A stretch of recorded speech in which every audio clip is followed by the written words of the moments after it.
आपने यकीनन कुछ लोगों को ये कहते सुना होगा कि कुर्बानी के गोश्त का जायका अच्छा नहीं होता।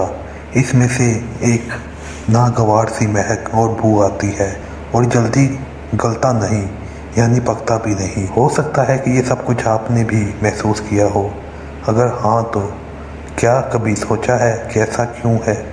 अगर गौर करने का वक्त नहीं मिला तो हम बता देते हैं कि बेशक आपने बड़ा महंगा जानवर खरीद रखा हो, आपका जानवर खूबसूरती में भी बेमिसाल हो, लेकिन मादरत के साथ कि आपको जानवर ज़िबा करना या करवाना नहीं आता।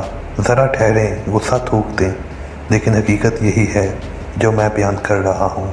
अगर यकीन नहीं आ रहा तो फिर ये बातें गौर से सुनें, समझें और इस ईद कुर्बान पर इन पर अमल करें। आप खुद ही कहेंगे कि कुर्बानी का गोश्त तो हमने पहली दफ़ा खा रहे हैं, क्योंकि ऐसा मज़ेदार, सेहत बख्श और खुशबूदार जन्नती गोश्त आपने पहले कभी नहीं खाया होगा। आपको करना क्या होगा? कुछ भी नहीं, बस सावन के मेंढकों की तरह निकलने वाले नस्ली या फसली कसाईयों की बातों पर यकीन नहीं करना, बल्कि दीन की रोशनी और ज़बीहे की साइंस को मद्देनज़र रखते हुए इनसे मैरिट पर जानवर ज़िबा करवाना है और गोश्त बनवाना है। अगर वो आगे से आपकी बात ना माने तो इनसे बचें। आखिर आप इनको पैसे किस बात के अदा कर रहे हैं? अगरचा सच्चे आप भी हैं कि पाकिस्तान और मेरिट, जी हाँ, कहीं हो या ना हो, लेकिन इस बार छुरी के नीचे मेरिट ज़रूर होना चाहिए। बस यही आपने करना है। अगर आप अकीदा, खुशबूदार और जायकेदार गोश्त खाने के वाकई ख्वाहिशमंद हैं तो फिर सुनिए, ज़िबा करने की छुरी आपकी नीयतों की मिसाल अच्छी तरह तेज़ होनी चाहिए।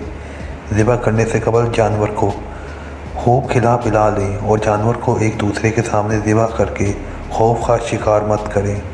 इन तमाम सूरतों में जिस्म से एक केमिकल हिस्टामिन खारिज होता है जो खून की नालियों को फैला देता है, जिससे खून सुस्त रफ्तार होकर मुकम्मल तौर पर जिस्म से खारिज नहीं हो पाता और यूं गोश्त की क्वालिटी मुतासिर होती है।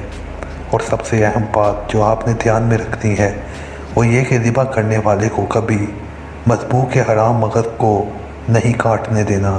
अगरचा वो 100 बहाने बनाएगा और जानवर को जल्दी ठंडा करके अज़ियत से निजात दिलाने के दावे करेगा, लेकिन आपने सुनी को अनसुनी कर देना है। इसे ना आपके जज्बा कुर्बानी की फ़िक्र और ना बिस्मिल की तकलीफ़ का ख्याल।